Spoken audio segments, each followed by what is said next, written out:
मी ना एक कविता लिहिली आज जे घरातल्या मोठ्या लेकरांवर आहे. तर मी माझी कविता चालू करतो आता. मोठी आहे तू तुलेच समजून घ्या लागन. मोठी आहे तू तुलेच समजून घ्या लागन. असं ऐकू ऐकू आता तुले बुढं व्हा लागन. काऊन की मोठी आहे तू तुलेच समजून घ्या लागन.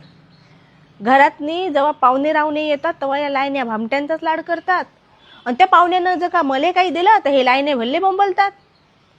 मला आलेलं सारं भातकं मला या लाईने भामटेलेच द्या लागन.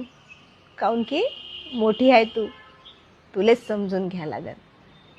हे लाईने मागं राहतील म्हणून माया लग्न पटकन लावून दिलं आणि माया माघारी माया सारं सामान या लाईने भामटेले देऊन दिलं.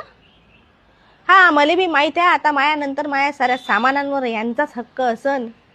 काऊन की मोठी आहे तू तुलेच समजून घ्या लागन. उन्हाळ्यातनी आम्ही सारे जण माहेरी येतो. उन्हाळ्यात आम्ही सारे जण माहेरी येतो.